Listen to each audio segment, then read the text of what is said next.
একাদশী ব্রত মাহাত্ম্য। স্কন্দ পুরাণে এই একাদশী মাহাত্ম্য এইভাবে বর্ণিত রয়েছে। মহারাজ যুধিষ্ঠির শ্রীকৃষ্ণকে বললেন, হে বাসুদেব, ফাল্গুন মাসের কৃষ্ণপক্ষের একাদশীর মাহাত্ম্য অনুগ্রহ করে আমাকে বলুন। শ্রীকৃষ্ণ বললেন, হে যুধিষ্ঠির, এই একাদশী বিজয়া নামে পরিচিত। এই একাদশী সম্পর্কে একসময় দেবর্ষি নারদ স্বয়ন্তু ব্রহ্মাকে জিজ্ঞাসা করেছিলেন। তিনি এই প্রসঙ্গে যা বলেছিলেন তা আমি এখন তোমাকে বলছি। এই পবিত্র পাপ বিনাশকারী ব্রত মানুষকে জয় দান করে বলে বিজয়া নামে প্রসিদ্ধ। পুরাকালে শ্রীরামচন্দ্র 14 বছরের জন্য বনে গিয়েছিলেন। সীতা ও লক্ষ্মণের সঙ্গে তিনি পঞ্চবটী বনে বাস করতেন। সেই সময় লঙ্কাপতি রাবণ দেবী সীতাকে হরণ করে। সীতার অনুসন্ধানে রামচন্দ্র চতুর্দিক ভ্রমণ করতে থাকেন। তখন মৃতপ্রায় জটায়ুর সাথে তার সাক্ষাৎ হয়। জটায়ু রাবণের সীতাহরণের সমস্ত বৃত্তান্ত রামচন্দ্রকে জানিয়ে মৃত্যুবরণ করে।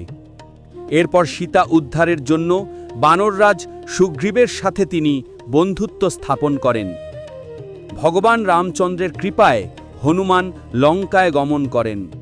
সেখানে অশোক বনে সীতা দেবীকে দর্শন করে শ্রীরাম প্রদত্ত অঙ্গুরীয় অর্থাৎ আংটি তাকে অর্পণ করেন। ফিরে এসে শ্রীরামচন্দ্রের কাছে লঙ্কার সমস্ত ঘটনার কথা ব্যক্ত করেন।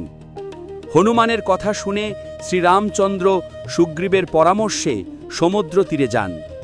সেই দুস্তর সমুদ্র দেখে তিনি লক্ষ্মণকে বললেন, হে লক্ষ্মণ, কিভাবে এই অগাধ সমুদ্র পার হওয়া যায় তার কোনো উপায় খুঁজে পাচ্ছি না। উত্তরে লক্ষ্মণ বললেন, হে পুরুষোত্তম, সর্বজ্ঞাতা আদিদেব আপনি, আপনাকে আমি কি উপদেশ দেব? তবে বগদাল্লভ্য নামে এক মুনি এই দ্বীপে বাস করেন। এখান থেকে 4 মাইল দূরে তার আশ্রম। হে রাঘব, আপনি সেই প্রাচীন ঋষিশ্রেষ্ঠকে এর উপায় জিজ্ঞাসা করুন। লক্ষ্মণের মনোরম কথা শুনে তারা সেই মহামুনির আশ্রমে উপনীত হলেন।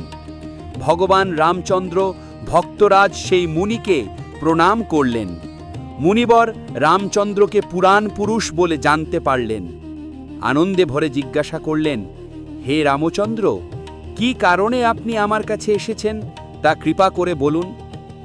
শ্রীরামচন্দ্র বললেন, হে মুনিবর, আপনার কৃপায় সৈন্যসহ আমি এই সমুদ্র তীরে উপস্থিত হয়েছি। রাক্ষসরাজের লঙ্কা বিজয় করাই আমাদের প্রধান উদ্দেশ্য। যাতে এই ভয়ঙ্কর সমুদ্র উত্তীর্ণ হতে পারি তার উপায় জানবার জন্য আমরা আপনার কৃপা প্রার্থনা করি। মুনিবর প্রসন্ন চিত্তে পদ্মলোচন ভগবান শ্রীরামচন্দ্রকে বললেন, হে রাম, আপনার অভীষ্ট সিদ্ধির জন্য যে শ্রেষ্ঠ ব্রত করণীয় আমি তা বলছি। ফাল্গুন মাসের কৃষ্ণপক্ষের বিজয়া নামক একাদশী ব্রত পালনে আপনি নিশ্চয়ই সৈন্যসহ সমুদ্র পার হতে পারবেন। এই ব্রতের বিধি শ্রবণ করুন। বিজয় লাভের জন্য দশমীর দিন সোনা, রূপা, তামা অথবা মাটির কলস সংগ্রহ করে তাতে জল ও আম পাতা দিয়ে সুগন্ধি চন্দনে সাজিয়ে তার ওপর সোনার নারায়ণ মূর্তি স্থাপন করবেন। একাদশীর দিন যথাবিধি প্রাতঃস্নান করে কলসের গলায় মালা চন্দন পরিয়ে উপযুক্ত স্থানে নারকেল ও গুবাক দিয়ে পূজা করবেন। এরপর গন্ধ, পুষ্প, তুলসী, ধূপ, দীপ নৈবেদ্য ইত্যাদি দিয়ে পরম ভক্তি সহকারে নারায়ণের পূজা করে হরিকথা কীর্তনে সমস্ত দিন যাপন করবেন। রাত্রি জাগরণ করে অখণ্ড ঘি প্রদীপ প্রজ্বলিত রাখবেন। দ্বাদশীর দিন সূর্যোদয়ের পর সেই কলস বিসর্জনের জন্য কোনো নদী, সরোবর বা জলাশয়ের কাছে গিয়ে বিধি অনুসারে পূজা নিবেদনের পরে তা বিসর্জন দেবেন। তারপর ওই মূর্তি বেদজ্ঞ ব্রাহ্মণকে দান করবেন। এই ব্রত প্রভাবে নিশ্চয়ই আপনার বিজয় লাভ হবে।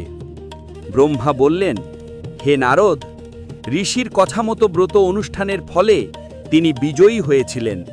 সীতা প্রাপ্তি, লঙ্কা জয়, রাবণ বধের মাধ্যমে শ্রীরামচন্দ্র অতুল কীর্তি লাভ করেছিলেন। তাই যথাবিধি যে মানুষ এই ব্রত পালন করবেন তাদের এই জগতে জয়লাভ এবং পরজগতে অক্ষয় সুখ সুনিশ্চিত জানবে। হে যুধিষ্ঠির, এই কারণে এই বিজয়া একাদশী ব্রত পালন অবশ্য কর্তব্য। এই ব্রতকথা শ্রবণ কীর্তন মাত্রেই বাজপেয় যজ্ঞের ফল লাভ হয়।